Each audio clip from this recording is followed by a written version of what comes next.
yang kaya akan budaya dan tradisi. Tidak hanya terkenal dengan keindahan alamnya saja, tetapi juga kebudayaan leluhur Nusantara yang kental. Salah satu kebudayaan yang paling gemilang di Purwakarta adalah kebudayaan wayang.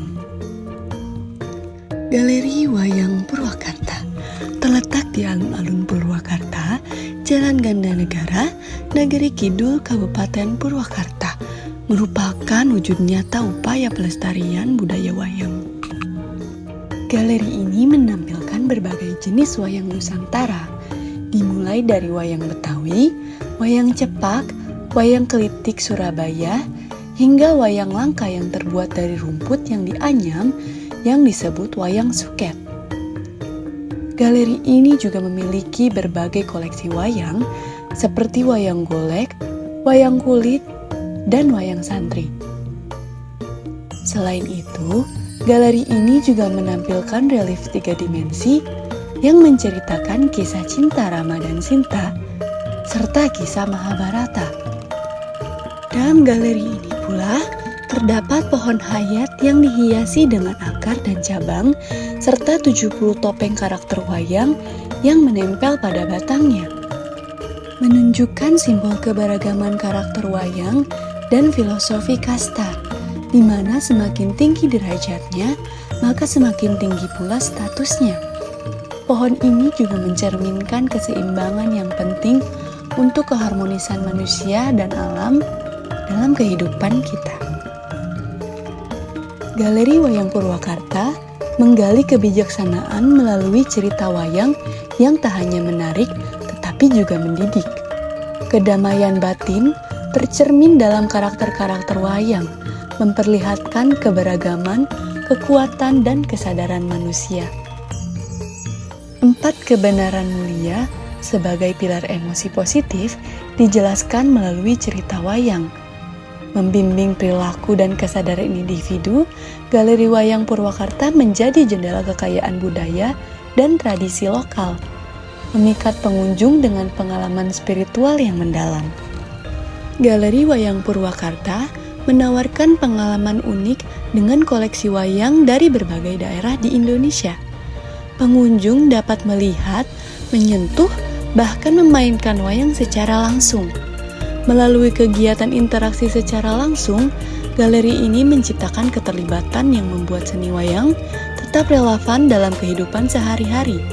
Dengan pendekatan kontemporer, pertunjukan wayang di sini memadukan tradisi dengan tema modern, sehingga menciptakan pengalaman seni yang dinamis dan sesuai dengan selera zaman. Saya Verita Zulmariswanda, di sini sebagai pemegang sosial medianya Galeri Wayang. Tujuan gedung ini tuh dibuatnya kenapa ya? Ini kan setahu saya itu dari pemerintahnya Pak Dedi ya, itu 2016 ya. Lalu diselenggarakannya mulainya 2017. Lalu bisa dijelaskan lagi? Galeri Wayang ini diresmikannya tahun 2017, betul. Tujuannya Pak Dedi dulu ingin memperkenalkan budaya pewayangan ini kepada masyarakat. Karena budaya wayang ini kan udah jarang banget ya anak-anak muda tahu soal budaya ini. Budaya wayang ini ya, sangat menarik sekali ya berarti ya di Pak Dedi untuk melestarikan dan mewujudkan kebudayaan yang hampir tergerus oleh modernisasi saat ini gitu. Fungsinya tuh kurang lebih untuk memperkenalkan kebudayaan perwayangan ini ya.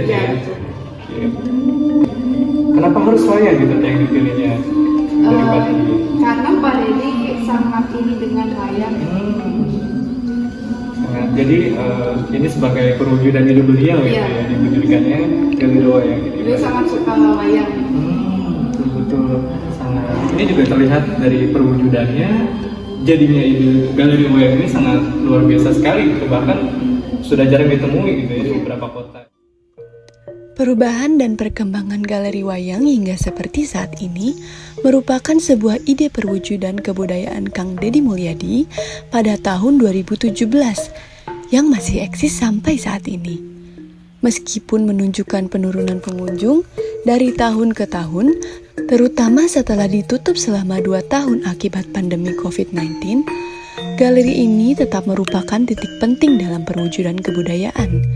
dan menjadi wahana berharga dalam menggali sejarah perwayangan Nusantara. Transformasinya mencerminkan perjuangan dan ketekunan dalam mempertahankan warisan budaya, membuatnya lebih dari sekadar galeri, melainkan kisah hidup kebudayaan yang terus berkembang. Sekarang tuh kita menghadapi era modernisasi gitu. Kalau menurut Tete, yang dirasakan sama Tete sendiri gitu, apa dampaknya terhadap masyarakat gitu, atau pada Tete sendiri gitu dengan adanya budaya asing yang masuk ke budaya kita? Gitu.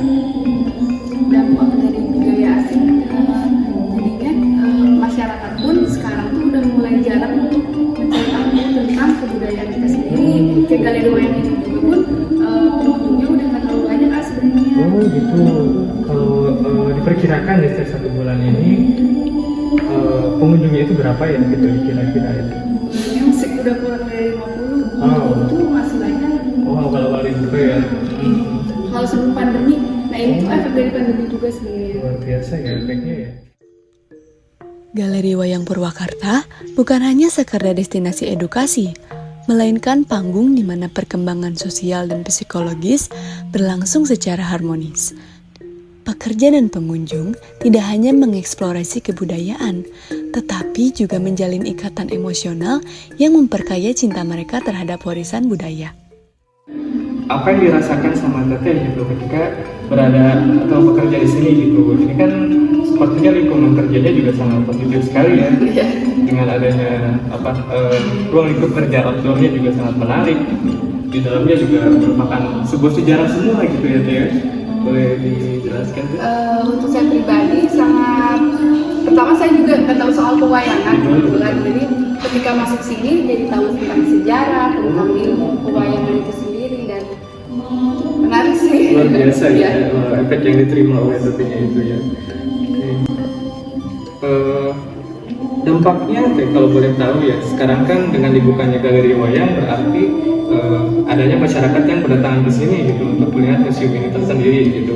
Nah, dampak positifnya untuk Teteh itu ketika berhadapan langsung dengan masyarakat seperti saya contohnya, apa gitu Teh, boleh dijelaskan?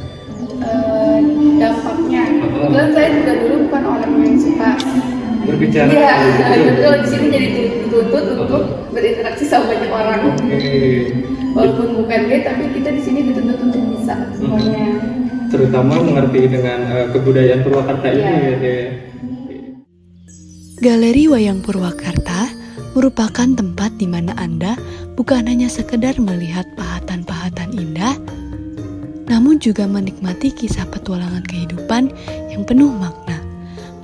Layaknya tokoh-tokoh dalam wayang yang memulai pertualangan, Siddhartha Gautama meninggalkan kenyamanan materi untuk mengejar kebenaran. Dalam perjalanan pencariannya, Siddhartha Gautama menemui penderitaan, ketidakpastian, dan kebingungan.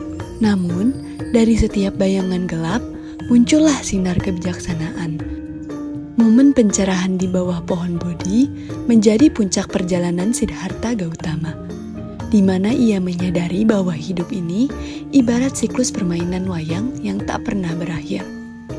Seperti wayang yang memberikan kita pelajaran melalui pertunjukan, Siddhartha Gautama mengajarkan jalan luhur Dharma dan jalan mulia ke-8.